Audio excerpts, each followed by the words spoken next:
The Super Nintendo is my favorite video game console out of all of them. Sure, maybe I don't play it all of the time, but I do love all of the funny little games on this thing, because literally anyone could make a fucking video game. You have Bubsy, Balls, Mario shooting shit. It's one of the greatest times to be alive, but Uniracers is one of the dumbest games I've ever seen. Until I played it, loved it, researched it, and realized it was connected to GTA and Disney. I don't have to introduce the Lamp Studio, everybody knows Pixar and what they've done. But it can't be understated that they were doing some pretty mean work very early on in their career, especially in the 80s and 90s with some of their short films. And the short film that is important to Uniracer's story is a title called Red's Dream, released in 1987. This film centers around a red unicycle that is in a store marked at only 50 cents. The camera zooms into him as we begin to see what is supposedly his dream. He dreams that he is a unicycle being used by a clown. However, Paul Rodriguez over here starts to fumble his juggle, but fear not, Red Unicycle over here starts to take away the show. And finally, he is given the attention he deserves and has fulfilled his purpose. However, Mr. Unicycle wakes up, realizing that this was just a dream. Mr. Unicycle depressingly returns to his corner of the store before he collapses back to his lifeless state. While there isn't really much of a message here, for 1987 this is a pretty decent 3D film. The unicycle is the subject of this short for a reason. From the intricate little details of the unicycle all the way down to its movement, this film was a very big move forward for Pixar. So now we go to the 90s. The folks over at DMA Design are high off of their rocker, and something like this happens. DMA Design is going to shit. There's only 6 of us here and we have to make a game by tomorrow. We have a bunch of prototypes, but I'm getting cooked. There's nothing that I could think of, I just can't. I've exhausted every option in the book. There's nothing that I can do. Oh god, I should just get a different fucking job.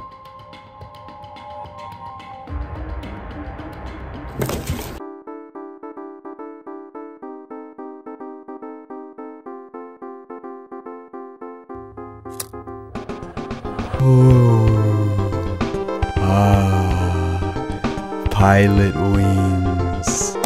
I've done it! Something like that. On the surface, you take a look at this game and it's like unicycles. Why would I want that? Ew, throw it in the trash. But this game not only has graphics that are pretty impressive for the time period, but it has a good soundtrack and it has some great mechanics. But that lawsuit. The whole thing that Disney even had against DMA Design and Nintendo of America was the fact that the unicycle from Uniracers looked pretty similar to the unicycle used in Red's Dream.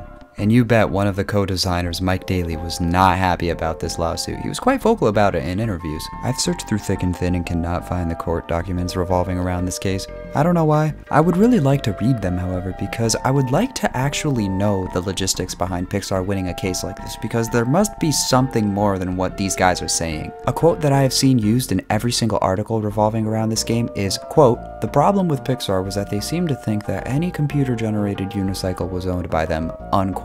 This is pure gamer anger boiled up into a sentence. I don't really know what happened in this court case, but let's just say that Pixar definitely did win. Now, the consequences of losing a case like this was that Uniracers would only be allowed to sell the initial copies that it had in its first print, which was only 300,000, so it would never be able to get re-released again or reprinted. And this has remained true up until this day, but I'm sure that this game is in some type of legal limbo, considering that Nintendo of Japan probably doesn't even know this thing exists. Do you think any Japanese Nintendo fans are begging for Nintendo to release Uniracers? But yeah, Pixar made off with the bag in this case, and then they were able to copy Rob by the likes of Wall-E in 2008, and Nintendo couldn't do shit. Anyway, goodbye Disney audience, goodbye, there's the door, good leave, adios!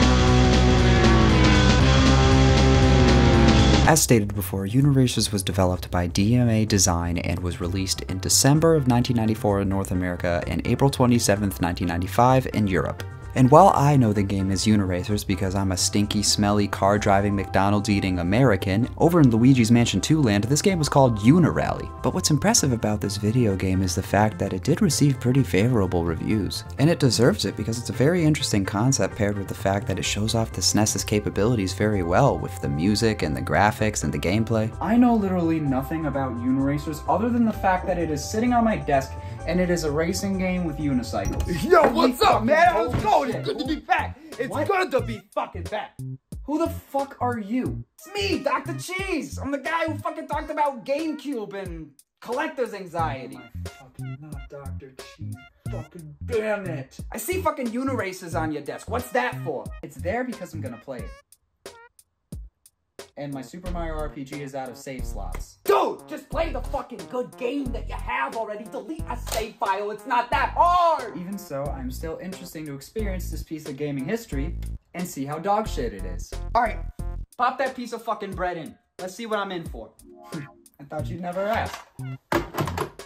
Uniracers is interesting because it's a racing game that takes hints from Tony Hawk, a game that didn't come out yet. The whole goal here is to pull off sick fucking tricks while maneuvering tight courses. You could either fight a comm player, your friend, or you can even set up a tournament mode with up to 8 players. Hey, look at that, Dr. Cheese, there's a 2-player. Fuck you looking at me for? I'm not fucking playing that shit. Where the fuck are you going? Yeah, baby!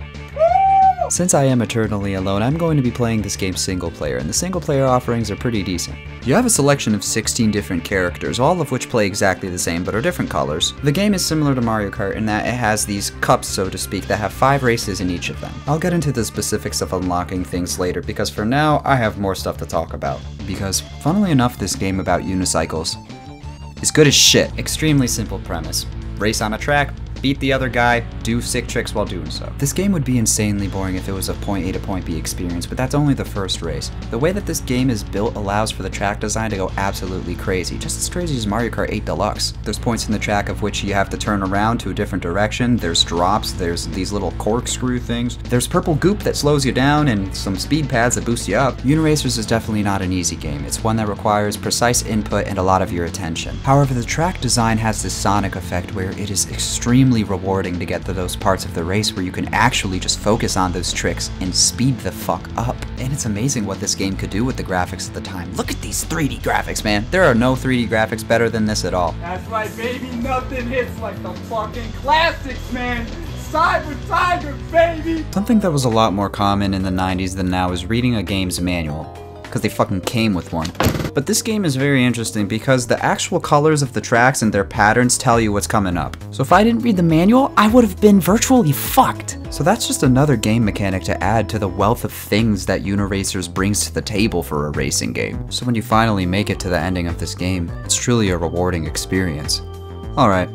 Enough sucking this game off. This corkscrew thing fucking sucks. You can directly see in the gameplay that I am jumping a lot because this game is about tricking, but then they implement something that punishes you for tricking and jumping. Why the fuck do you do this to me? I want to go as fast as I can and pull off a lot of tricks. So the devs did this thing where they put these zones where you can trick right before a turn in the fucking track. So as soon as you are at your max speed, you suddenly go way off of the fucking course. Now I said before that the track is color coded so you can tell what's coming up, but hey, let's actually look at those real quick.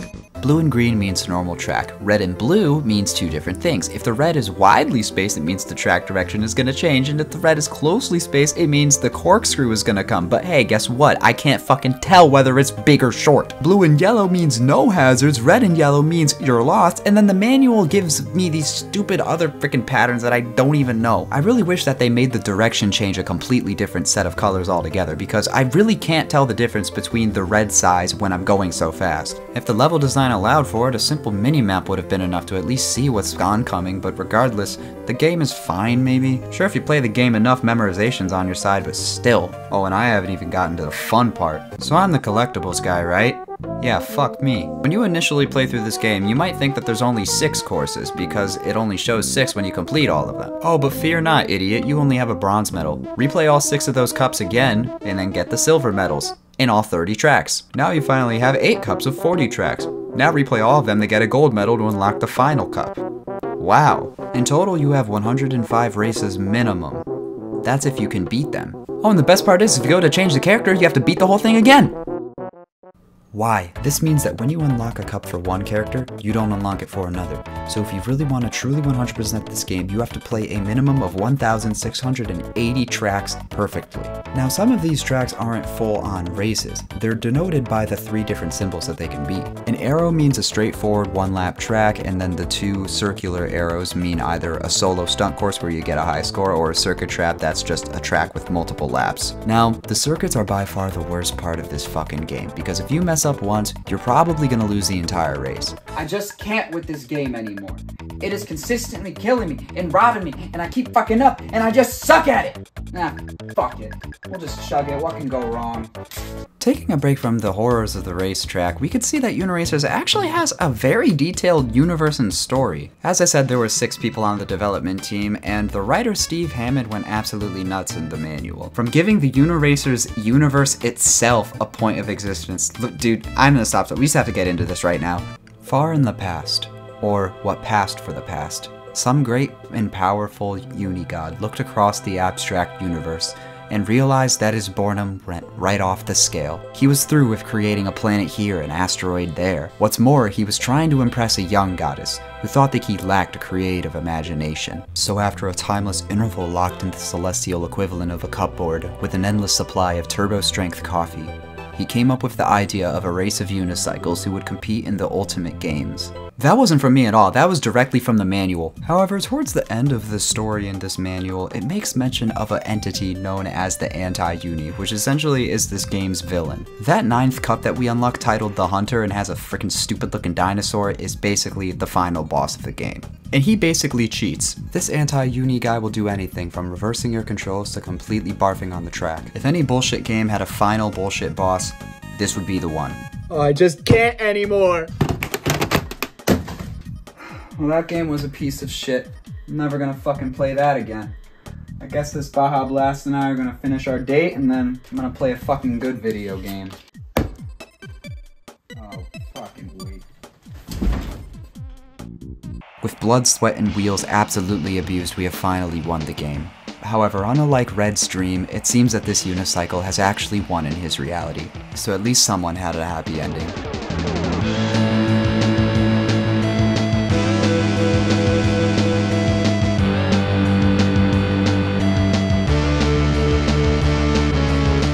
We are graded the 2 newspapers at the end of the game that sort of act as their credits. We won the race, the Anti-Uni's in custody, he's gonna get tried soon, an alien was found in the bathtub, and we even got a movie deal.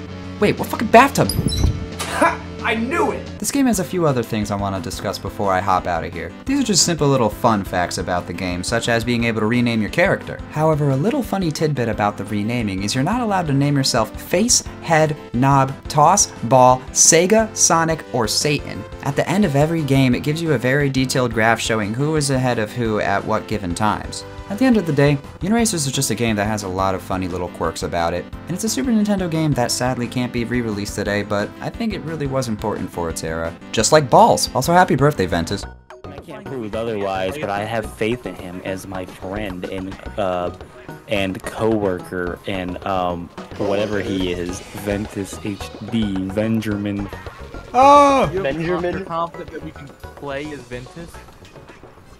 In Fortnite, well, you definitely can. You just have to know where to look. You input the Konami code because he actually used to work at Konami, and I actually don't like Ventus because Ventus is the one who got Hideo Kojima fired from Konami.